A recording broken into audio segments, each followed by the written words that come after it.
opinions and views expressed in the following program are those of the speakers and the host, and do not necessarily reflect those of Yoakley Scott Corporation and your sports network.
Hello, everybody. Welcome inside a Wednesday episode of Running Point on YSNLive.com. Myself, Anthony Hartwig, Scotty Mitcher, my sidecar. We are rocking here on a Wednesday. Scotty, how we doing today, buddy? I'm good, and I wanted to apologize. I had to pee really bad, so that's why I got in late today. Dude, I got in late. I didn't even say hi to you before we went live. I just kind of came in and had to hit the 30 seconds. Yeah, so it was a mad rush this early afternoon. You know what? Tell your dang bladder to get on schedule, Scotty. Yeah, I'm like, oh, I'll be fine, and then all of a sudden, out of nowhere, it's like, no, you're not gonna be fine. No, you're not. Empty. That's how bodies work. They always like to tease you. Scotty, I don't think people want to hear about our bladders anymore. Let's go on to local sports. We'll bring up the scoreboard on ysnlive.com. I'm going to pull it up on the screen for you so you can see what we're looking at. Scotty, who's the scoreboard presented by? Burnett Pools, Spas, and Hot Tubs. We've got it all. Oh, I like it. You did it. Let's go. The YSN scoreboard is a great tool for the YSN fans, whether you're at one of the games or watching one of our broadcasts. Either way, you don't want to look away from the action for too long. And the YSN scoreboard is a great and easy way to get quick updates on what's going on around the YSN family, whether it be your bitter rivals or your best friends. You can always find it at ysnlive.com/scores. Scoreboard proudly presented by Burnett Pools, Spas, and Hot Tubs. Let's take a look on what happened last night. We start with volleyball, and we go into the Beaver Local against Oak Glen. And Oak Glen, a very good volleyball team, came in with 7 wins on the year. They beat Beaver Local in 4 sets, 3-1. Then we go into Howland and Canfield, the AAC opener for both teams. It was the home opener for Canfield, Scotty. The Cardinals only have 7 home games out of 22 games on their schedule this year. So trying to take advantage of every time they get to play in the nest. Yeah, you get that home cooking. Nothing like the home cooking getting going. For those of you that aren't good at math, 22 games in the schedule, only 7 of them are at home, which means Canfield will have 15 road tests this year on the volleyball court, which is a lot more than most teams have to do, especially on the non-conference slate. 4 of those, for Howland, Boardman, 4 of those AAC games are home games. So only 3 non-conference games that the Canfield gets to host this year. So it'll be a very road-tested team at the end of the season. But for now, they're undefeated. They get that home cooking. They get a 5-set victory over Howland. A very good volleyball match, Scotty.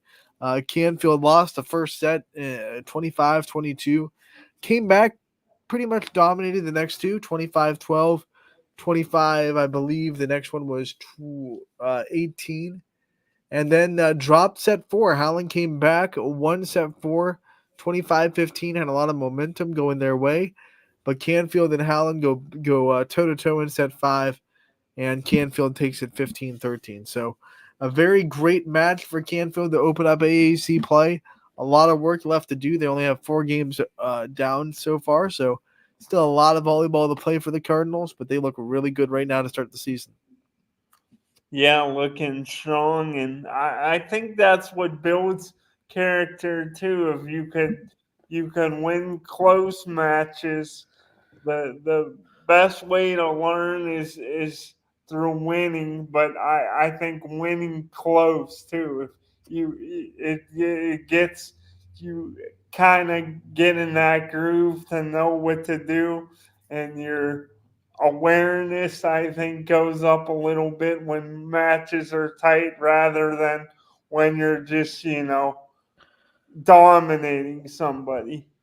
Fitch outside of the AAC at home goes and sweeps Louisville 3-0. Fitch still looking very good on the season. Ashley Beulah St. John gets to sweep over Cardinal in straight sets.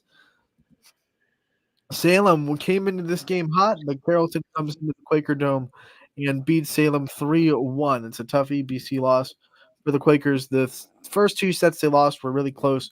Carrollton ran away with set 4 to win it in 4. Um, Edison gets swept by Indian Creek in straight sets 3-0. Camel gets the win over Lowville in the straight sets 3-0. You find a recap from that one on the ysnlive.com. The Holy War, round 1. Mooney did not get a win over Ursuline last year, so they were itching to get a win in this series, and they got it in 4 sets. 3-1. Mooney goes on the road, beats Ursuline. Now the task is when they come home to play Ursuline later on in the season, can they make it a season sweep? They have not beaten Ursuline at home against in Mooney for quite some time, so they'll try to change all that the next time these two teams play. But first things first, they get the first win in the series.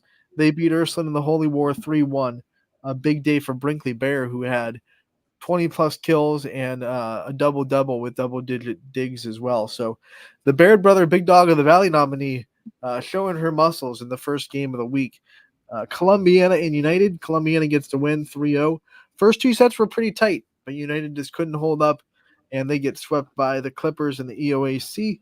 Clippers and Mooney playing each other tonight in Youngstown. That should be a fun one on the network. Crestview and Newton Falls getting together, and Crestview still has not lost a conference set in quite some time. They get the sweep over Newton Falls 3-0. Girard sweeps Poland 3-0 in the NE8. They are undefeated in the conference so far.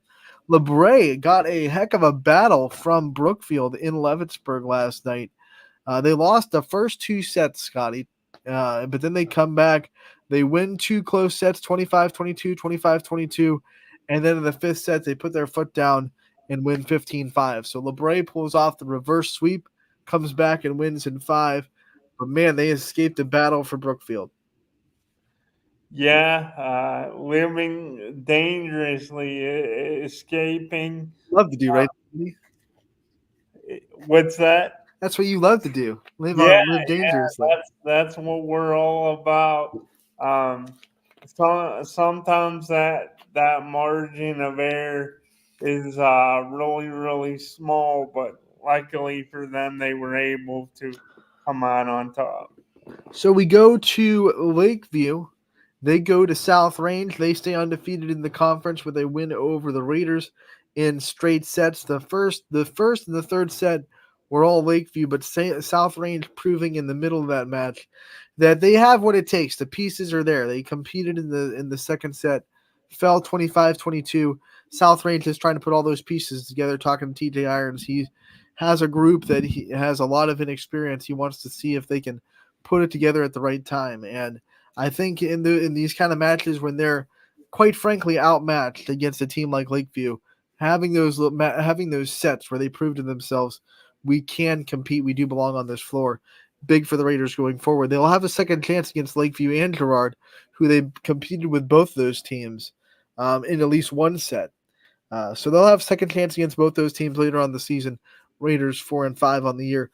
Lakeview side, Mallory Mylock breaks the all-time assist record at Lakeview. We thought that might hold up for a long time with what Maggie Pavlansky was able to do during her career at the helm of the setting for the Bulldogs, but Lakeview gets it done. Mallory Mylock gets it done, I should say.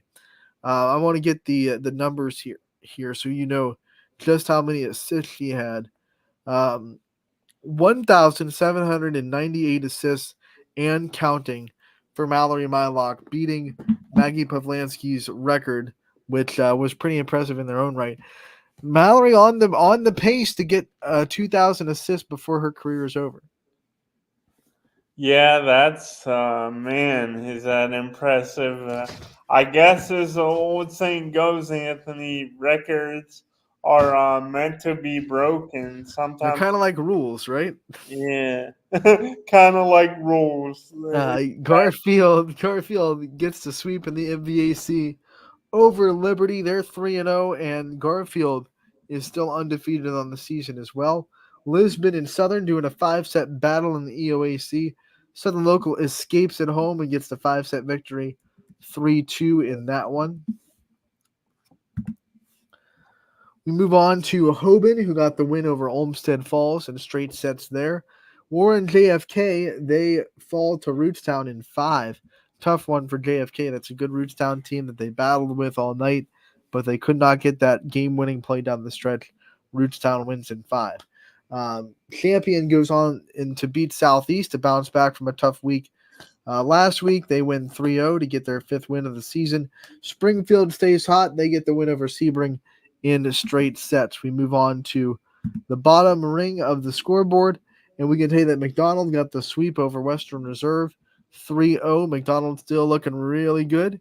Hubbard and Struthers doing battle in the NE8. Hubbard gets to win 3-0. West Branch sweeps Alliance out of the EBC. They get the win 3-0. And then last but not least, Middle Ridge, they sweep Waterloo 3-0 to get the win there.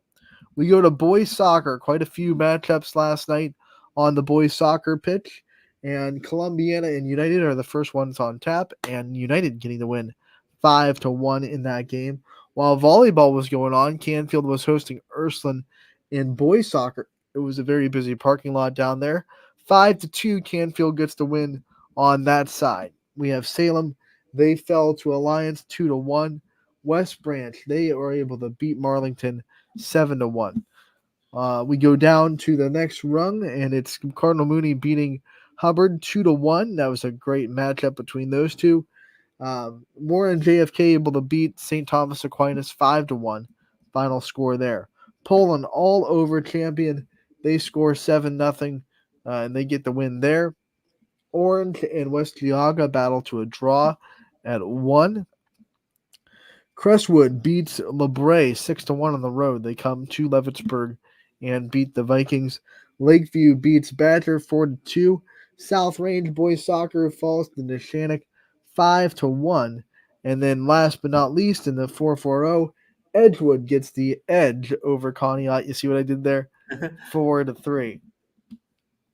Plenty of girls soccer last night as well, and we will dive into those scores as we see that Jefferson, they fell to LeBray by 1 goal, 1-0. The final score there, a defensive matchup between the Vikings and the Falcons. Crestview gets to win over Pymatronic Valley 2-1 at home. East Liverpool also at home. They fall to Steubenville 8-2. The final score there. Boardman gets to win over Chardon 2-0. Final there.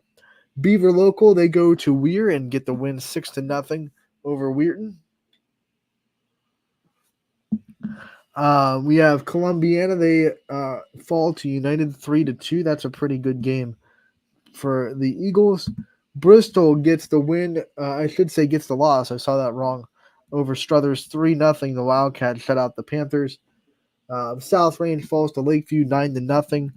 We have JFK. They are able to beat St. Thomas Aquinas 6-0. Springfield, they fall to Badger 3-2.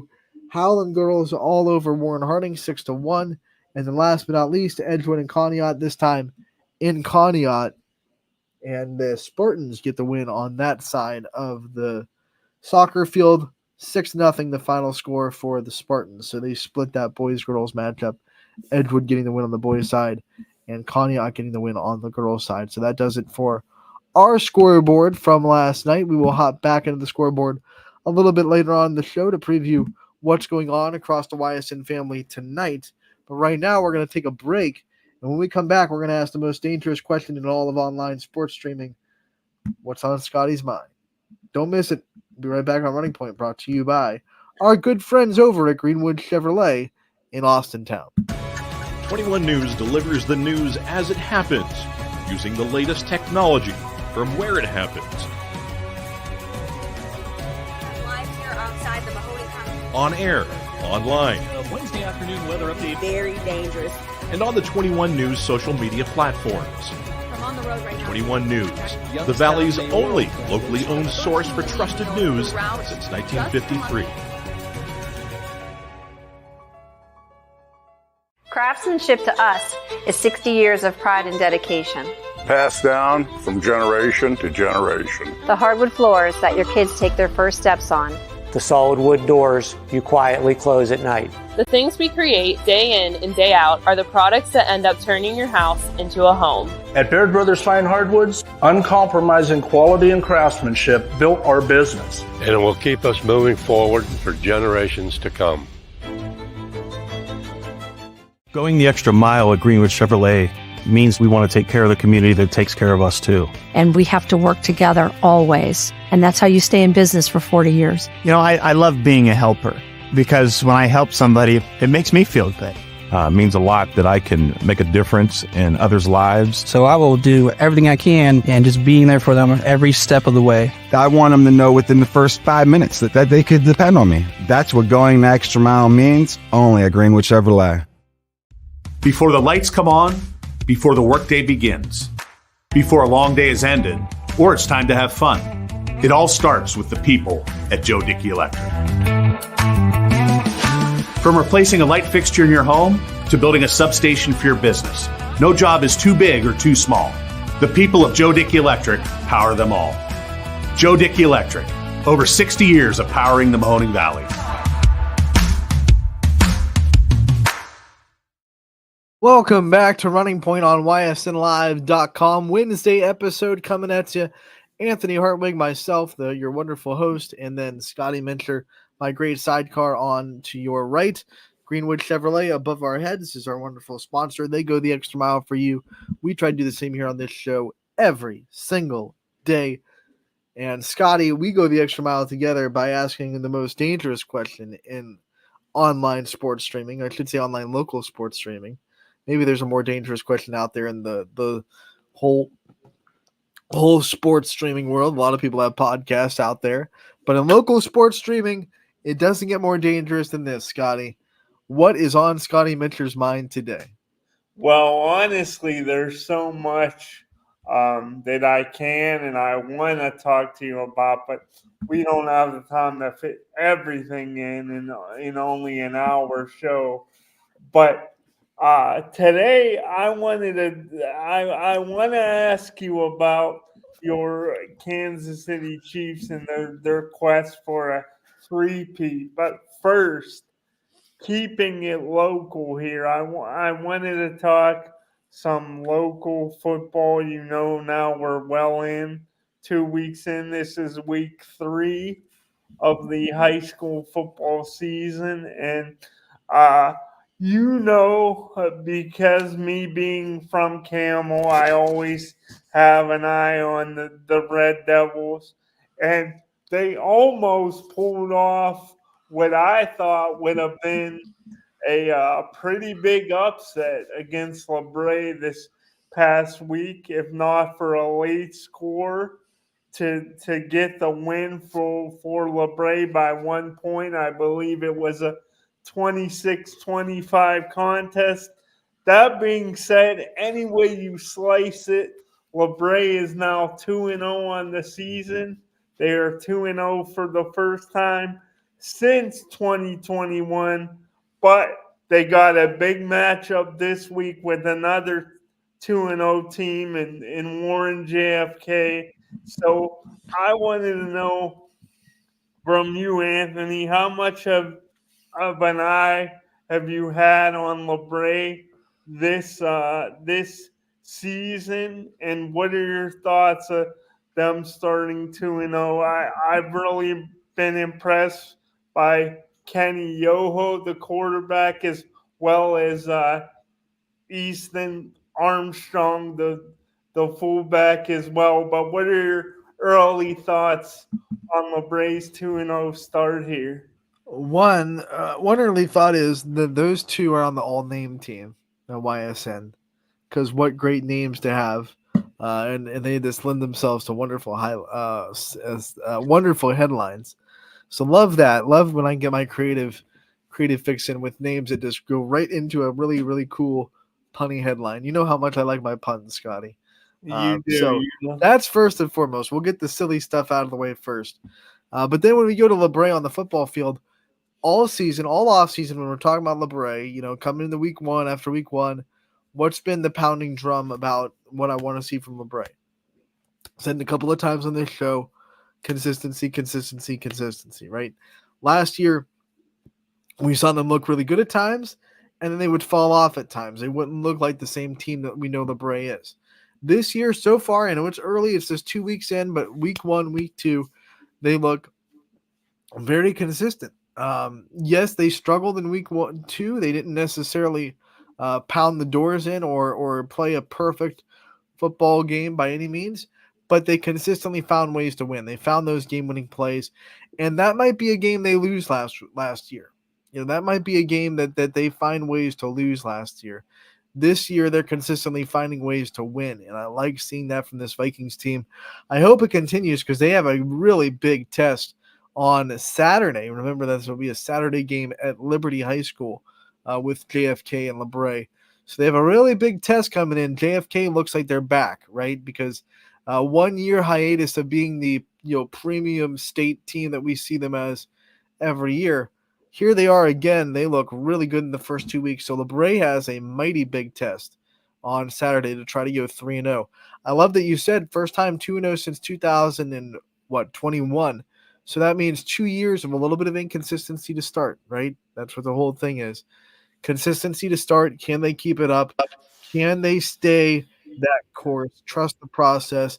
And even if they fall against JFK, even if they don't win that game, can they go out and prove that we belong on the field with JFK, we competed with JFK, and then take that momentum of doing that, even if they fall into MVAC play, because that's where all the marbles are on the table, is when you get into conference play in week 4. So I'm very excited to see what LeBray does in week 3.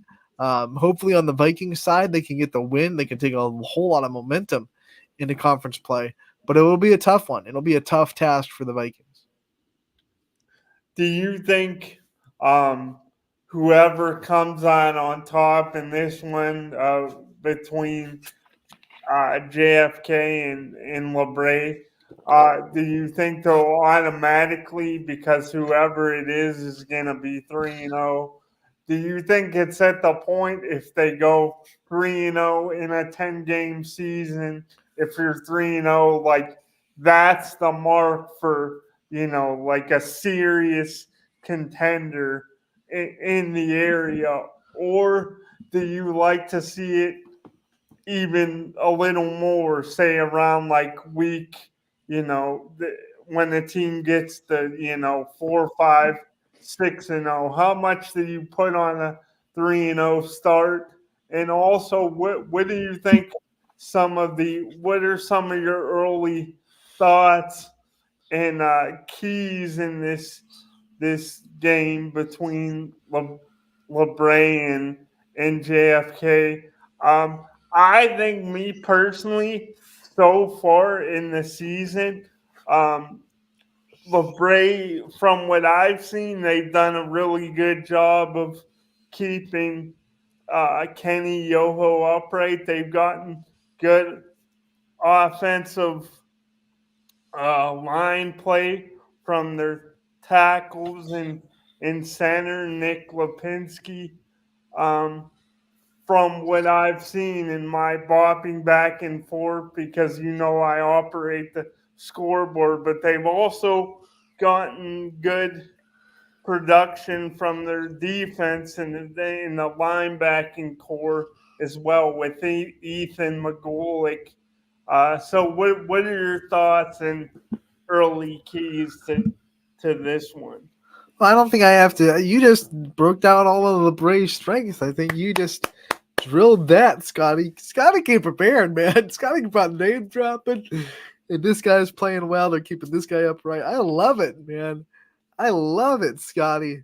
That's awesome. When I think of this in the first part of your question, when you ask what this game means more to, like, or I should say, what does 3-0 mean for one of these teams if they win? For both these teams, they had quite a hard season last year. 3-0 would mean a lot, but it still would be okay, but we still have a lot of work to do. 3-0 does not guarantee a playoff spot. It does not guarantee that you're going to win the conference, anything like that. But what 3-0 does do is all of a sudden you're in a spot where you don't have to play perfect to get in the playoffs throughout the last 7 weeks of the season. You can have a little bit of wiggle room. If you do hit a rough spot or you do hit some adversity in conference play, you have that wiggle room if you start 3-0. Really, if you think about it, you're 3-0 going into week 4, you have 7 games left. You probably could win 3 of those games, maybe 4, depending on what your region looks like. There are some regions that are tougher than most, but probably 3, definitely 4 games out of those 7 would get you a playoff spot in this 16 team format. You got to think that 6 wins would be enough, and if not 6, 7 would definitely be enough to get you into the playoffs with this expanded playoffs that we see in high school football. So you look at that and you're like, okay, let's just go do our job. There are some tough teams in the MVAC grade tier, and there are some really tough teams on JFK's schedule. So if they look at that 3-0 and say, hey guys, we want to win every game, but now the pressure of getting in the playoffs isn't on our shoulders to go out there and win every single game to get in. It would be if you were 0-3 or 1-2. Then you're looking at the next, luckily neither one of those teams, no matter what, has to deal with that. But if you're 1-2 and 0-3 going into week 7, Scotty, you're looking at those 7 games and you're thinking, we got to win 6 out of 7 maybe, or 7 out of 7. That's a lot of pressure to put on yourself going into the conference play with these teams that know you a lot better. These teams, you're not going to sneak by any of your conference opponents. It's a lot of pressure to say we have to win all 7. So it's a lot better to be 3-0, even 2-1. You go in saying we have to win maybe 4 or 5 of those games out of 7. A little bit harder, but you're still putting yourself in a good spot. So I think both these teams are in a pretty good spot going forward, no matter how this week 3 matchup goes. Do you think in this game, when you look at it, do you think a lot of times, people talk about it's all the time they talk about games being won in the trenches and who controls the line of scrimmage. So do you think it's as simple as like ball control and time of possession in this game, and who doesn't turn the ball over or who turns it over, that's going to be their, what trips them up in this game? Or do you see something like deeper there that's not quite maybe on the surface level? I think when you were breaking down what the Braves done so well, one of the great points that you said, which is very true, is they haven't allowed too many teams to put heat on their quarterback, Yoho. So I think one of the biggest keys to JFK's defense and the Braves offense is for JFK, we have to get him off his spot. That's what they always used to say about Tom Brady. How do you beat him? Well, you get him off his spot. You try to get him out of the pocket.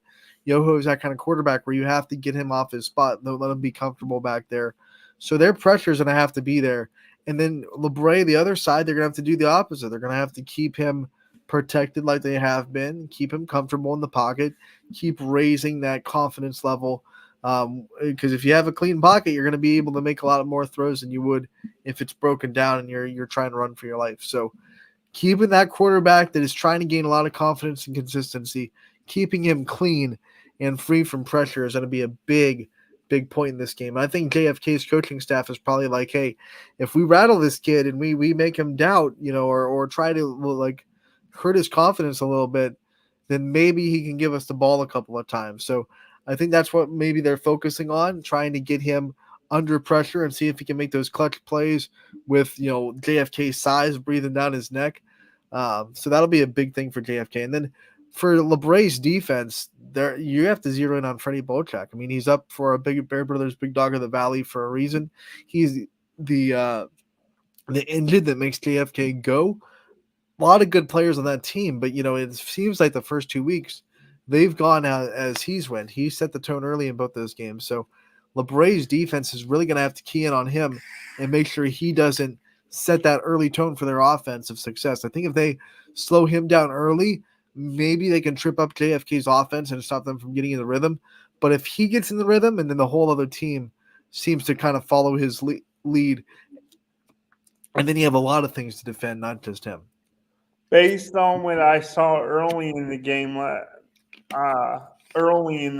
last week, I think it's going to be a lot of fun to watch. I would give the edge right now. If you had to say who am I giving the edge to, I think JFK would have an edge here.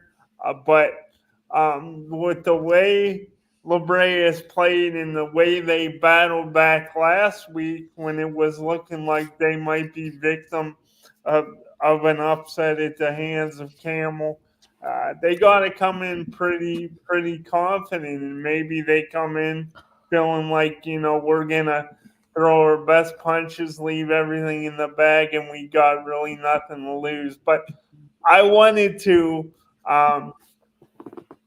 I had one more question locally pertaining to this week, and then I wanted to get in some of professional stuff. Let me just respond to the last thing you said about what way you're leaning on to the game this week. Because on Friday, the picks are for Power Hour, right? So I don't make picks on Friday. I just kind of talk about the games and let the Power Hour boys and the Super Show make their picks for games. Because I'm not broadcasting games, so I feel like I'm not like watching them from the press box. I don't have enough knowledge to really make picks like that, so I keep that for them. But one of the things I'm sneakily leaning towards LeBray. I know this is kind of like one of those things where on paper you look at JFK and you look at their pedigree and you look at what they did at Garrettsville Garfield and the way they dominated that game, and it'd be really easy to pick JFK, and there's nothing wrong with you doing it, but there was just something about this LeBray team I watched last week where it was like they just kept coming at you. They never really put their head down. They never got tired. It seemed like they just kept coming. And I think that, there could be a close fourth quarter game where LeBray just outlasts and perseveres through some adversity. Because there's definitely going to be adversity in this game. Nothing's going to come easy for LeBray. They might fall behind early or something like that. But they showed me last week that they know how to come back from adversity. I'm kind of like seeing like a close game, who comes through in the clutch. LeBray's coming off of a game-winning touchdown, and JFK didn't have to sweat down the stretch against Garfield. I'm thinking to myself, like, if this game's close in the fourth quarter, it might be advantage LeBray. It's gonna be. I think if it's close in the fourth quarter, I think that's a bad sign for Warren JFK. If you look at how things have gone and the confidence right Bray was able to build from that come from behind victory last week. I know JFK's got to be pretty confident too at 2-0, but you let a team hang around that many people probably gonna pick you to beat, and it's close in the fourth quarter. I think that LeBray has the edge, but I wanted to ask you another thing. We've talked a lot about this game, but are there other games that are under the microscope or maybe not so much under the microscope that you really have your eye on this week, Anthony? There are a couple that I like. I really like this game that we're going to see between Beaver Local and St. Clairsville. It's been a good game in the past. St. Clairsville and Beaver Local, they're both really good teams. They're heated rivals a little bit. They have that closest to each other where they're rivals, and I think it's a big test for Beaver Local. They're 1-1, so it's a tipping point on how they go into week 4, on whether or not they're going to be 2-1 or 1-2. And they looked really good in week 2, so I think that's going to be a good game on the road for Beaver Local, a good test.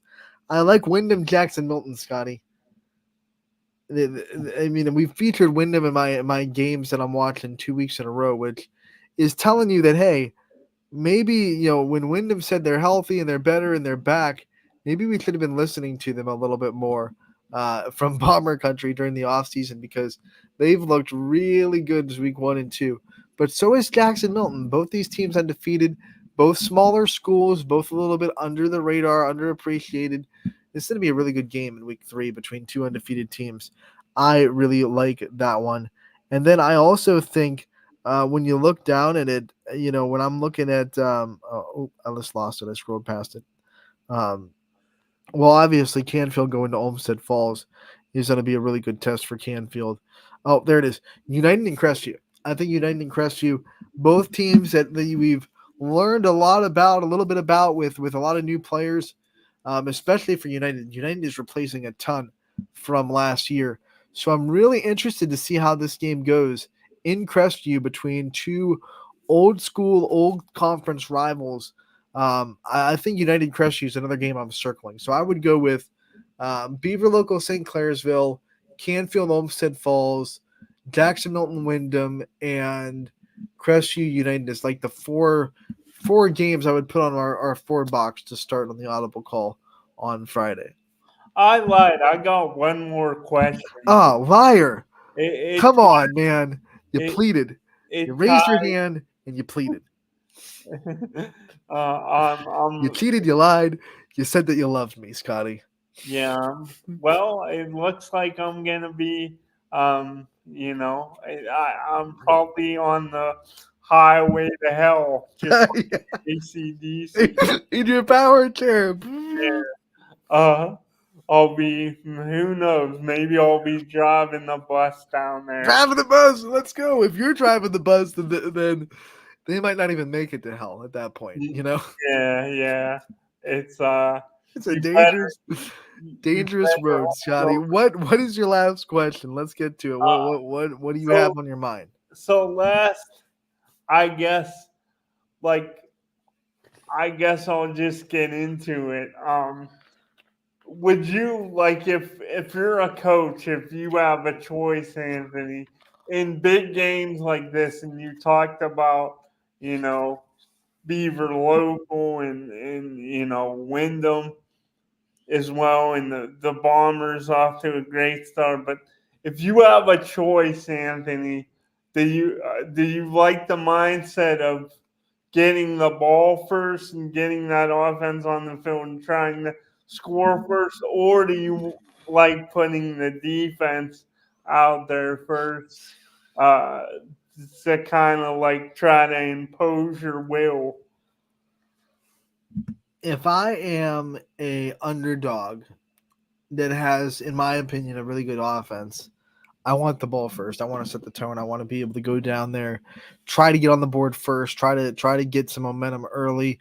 But other than that scenario, Scotty, almost every other scenario that you can think of, I think it's a better idea to defer and then take the ball in the second half. Make sure you can have that opportunity for, scoring right before half, scoring at a halftime. There's no more deflating feeling as a defense and then giving up a score before you go into the locker room, going into that locker room, and then coming back and giving up another one. And then all of a sudden it's a 14 10, or 10, whatever, it's field goal or touchdown, 14 or 10-point swing before your offense even touches the ball. And there's nothing that you can do to come back from that.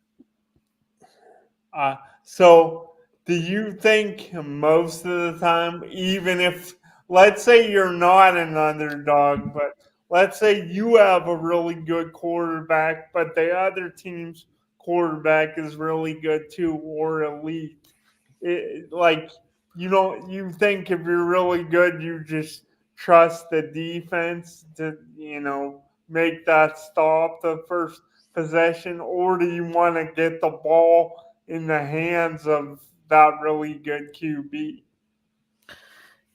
I still think in that scenario, I would defer. I would try to get the ball in that 1-2 punch at a halftime, and then coming back in the third quarter, especially if I have the quarterback that I think can go and do 2 straight drives like that, and hit. Um, when you're playing a really good quarterback on the other side, and we've seen this. I know you're going to ask about the Chiefs. I get it, like homer time. We've seen a lot of coaches in the league, Scotty, and I think you can agree, kind of fumble themselves because Patrick Mahomes is on the other side, right? So if you let what's on the other side affect kind of your mindset during a game, you're in a lot of trouble. We've seen a lot of coaches just kind of stumble over themselves in game management because they're trying to make sure that they don't give the ball back to Patrick Mahomes. And if you do that in high school, if you're saying like, hey, so-and-so is on the other side of this field and we can't give him the ball back, or we can't start the game with him driving us down the field, well, then you're kind of losing credit for yourself a little bit, and I think you're getting a little bit too far into the heads of the other team. And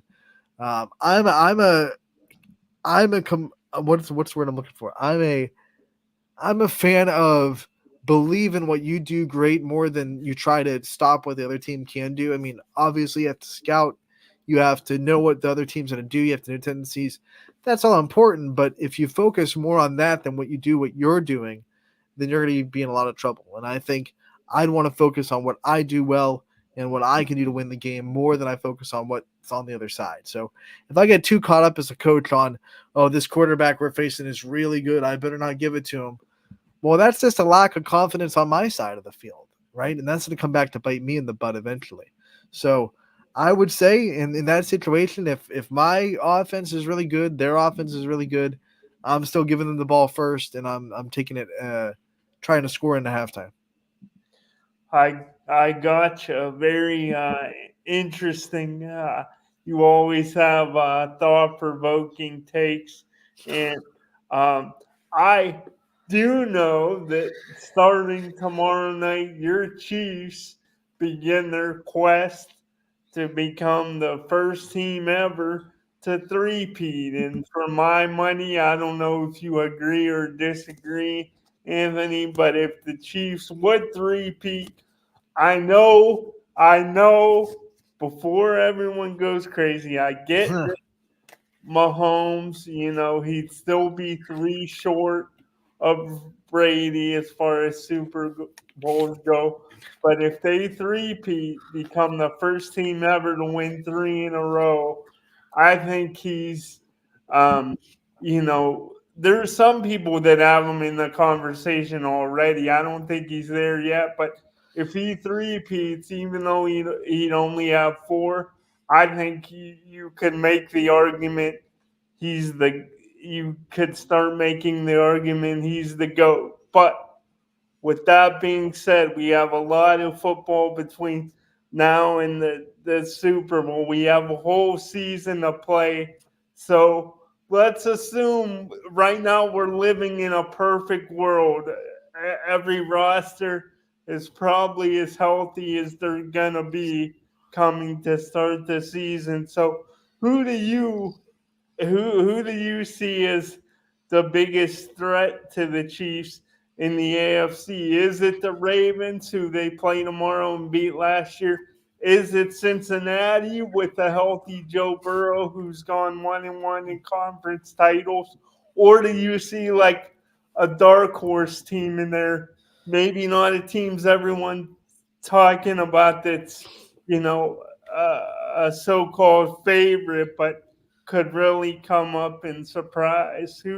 Who's the biggest threat to the Chiefs dynasty, to their reign?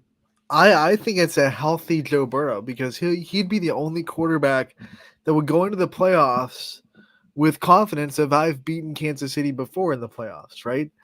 Lamar can't say that, and Josh Allen can't say that. They both can say they've beaten him in the regular season. Like, they both can say, okay, we've beaten Kansas City, but only Joe Burrow can say we've beaten Kansas City in the playoffs in Arrowhead.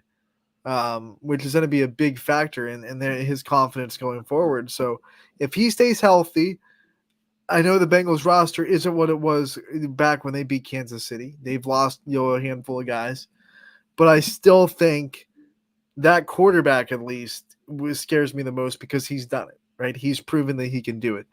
Josh Allen has like the worst luck playing Kansas City. There's a part of me that almost feels bad for him because he played like his perfect game, especially that year that we beat him in the divisional round in Kansas City.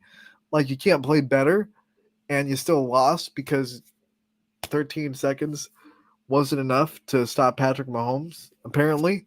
Josh Allen will always be that dude that you got to think like one of these times he's gonna find a way. He keeps like knocking at the door, but until he does it, like it's hard to call him the biggest threat. I think Joe Burrow right now is the biggest threat because he would go into the playoffs with the confidence of I've done it before. I've beaten Patrick Mahomes, and there's something to be said about that. I think Josh Allen might have a creep in if something goes wrong, like here we go again. Can't beat this guy. And Lamar Jackson in the playoffs. I'm sorry. I get it. Lamar is special. I'm not trying to throw shade at the dude, but he hasn't done anything in the playoffs yet to garner my respect as a premier quarterback when it comes to playoff football. He hasn't. He hasn't done diddly squat in big games that the Ravens need him to play big in. Like, the Ravens should have won that AFC Championship game. They were more talented. They had the better defense on paper. Lamar just could not go make the game-winning plays, and he threw an interception in the end zone with like triple coverage, a ball that he just shouldn't have thrown when they were driving to win the game. So I'm sorry, like I just haven't seen it from Lamar. I haven't seen the big game, just cojones from Lamar Jackson that tells me that he's going to be, a big threat for Kansas City in the dynasty chase. In fairness, though, don't you cut Lamar a little slack this past year? I don't, because I saw him having the same Flowers- problem, Scotty, mental breakdowns. I saw him throwing his helmet on the sideline, yelling at people. He's But not I mentally enough in those situations. He's not. That looked like it could be a game that could have went right down the wire last It did, year. and he And didn't Zay make the Flowers- throws. But Zay Flowers also fumbled the ball at the. He threw a pick and triple coverage into the end zone. True, fair. And he fumbled the ball himself. And he was throwing his helmet and yelling at people on the sideline. Like, he lost his cool. He lost his mental focus.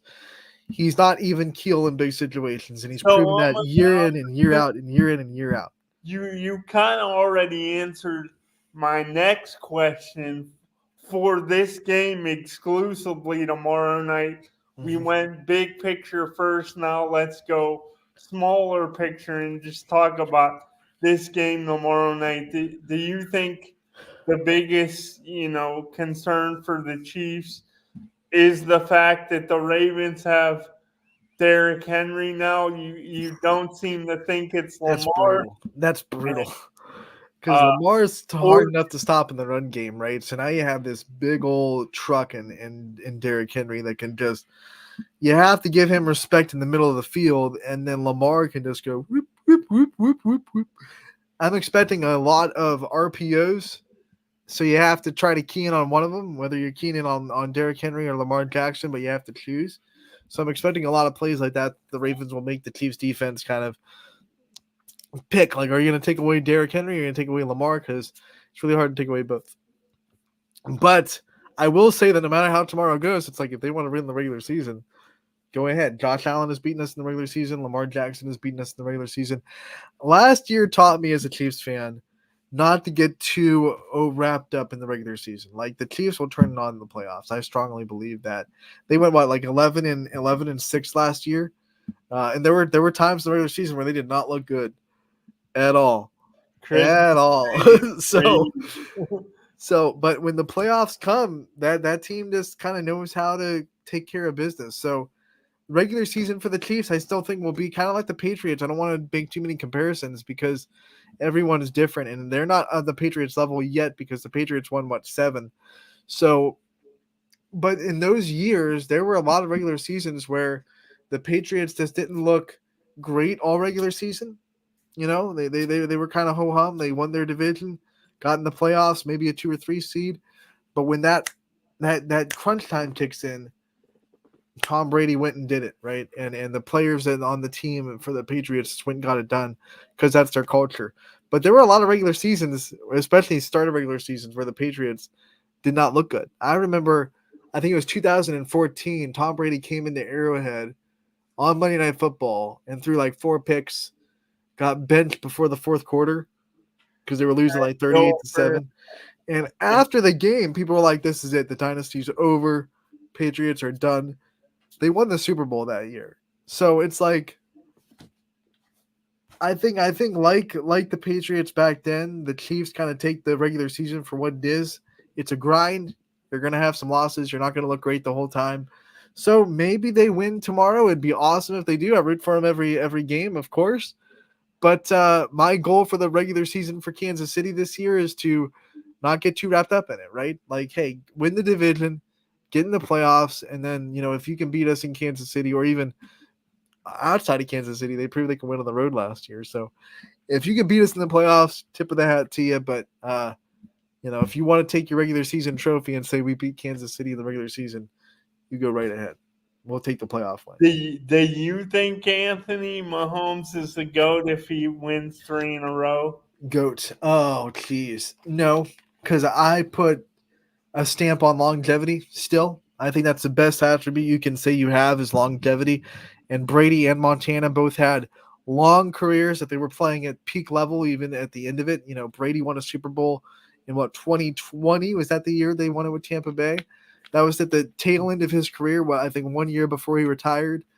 Joe Montana got to the AFC Championship his last year in Kansas City, so he was still playing at the elite level at the very end. So I think Patrick Mahomes is putting together that resume of, okay, when I retire, I have all these things to lean back on and have that conversation.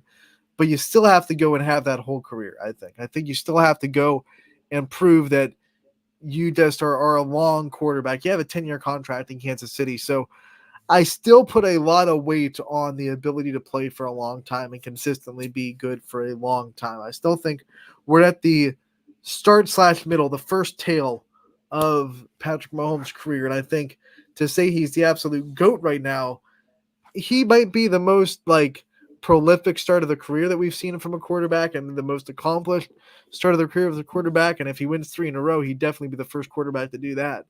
So yeah, he has a lot of things that he's done that no one else has, but I still have that argument about longevity for me that says longevity means something. And Montana and Brady, who I think are right there up 1 and 2, had longevity, and they played all the way their whole career through injuries, through all the toughness. And like I said, Montana's last year in the league, he went to the AFC Championship game, got a concussion. So we don't even know if he could have gone to the Super Bowl if he played that game or not.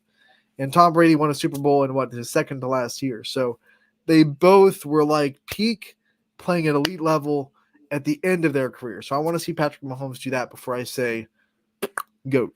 One final thing, NFC wise, Mm-hmm. do you think the Niners are still just, unless they totally cough it up somehow, obviously they're going to be one of the favorites, but how likely is it, do you think we see a repeat story from the Lions or maybe the Packers get in the mix, or Dallas eliminates their postseason, their short-lived postseason failure? I'm really I don't want this to happen, Scotty, because I love Detroit and I love the story and I love new blood, but I feel like Detroit might be a one-shot wonder. I just feel there's something in my bones that says last year was their window, and they're not going to be consistently good throughout the whole, throughout a couple of years in a row, which sucks because last year was so fun for Detroit, and they were so close. They were in the NFC Championship game. I really like Chicago in that division, honestly. I think Chicago might be a sleeper. Over Green Bay. Mike, buddy, we love you. The Seahawks are winning the NFC West. He's a big Seahawks fan. I'll root for the Seahawks for all you do for YSN, Swinehart. Go Seahawks. They're gonna go it. They're gonna do it. I believe it. Go Seahawks. Caw. Mike, you were probably a big Seahawks fan back when they played in the Chiefs division. I remember as a kid, some really fun games with Seattle. I remember Derek Thomas breaking the all-time sack record and still losing that game against Seattle. That was wild. Yeah. How about that, Scotty? You sack a quarterback 8 times in one game, and you still lose. Like, how devastating is that? Yeah, that's the flame. Well, I remember a game back when the Browns were doo-doo. Yeah, doo-doo. And the other team, I forget, it might have been Jacksonville. I don't remember. What do you mean back when? They turned it over 6 times, and the Browns still lost the game. Ooh. That's tough. Yeah. That's tough, Scotty. That's rough, buddy. Hey, let's get out. We got a little bit carried away. Let's get to the scoreboard real quick tonight and show you what games are going on around the YSN family that you can go or watch tonight.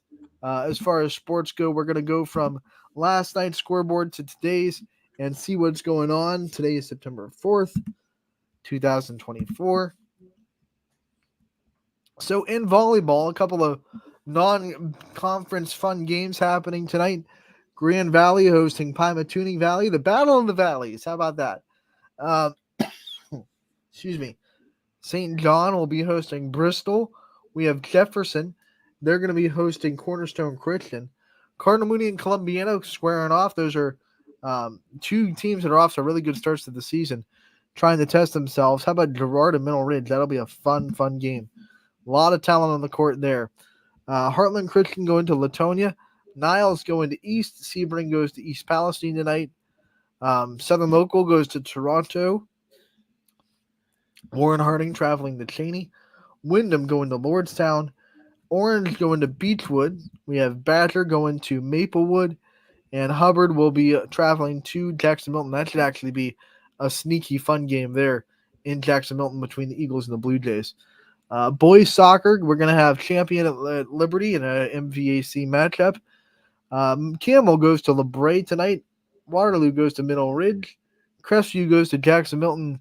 And Southeast goes to Newton Falls. So outside of Crestview, it's all MVAC. Well, actually, there's only one MVAC in soccer. So I was thinking tiers. But all of them is an all MVAC boys soccer matchup tonight as they're all in action on the boys' side. The girls' side looks like this. Louisville playing host to Dover.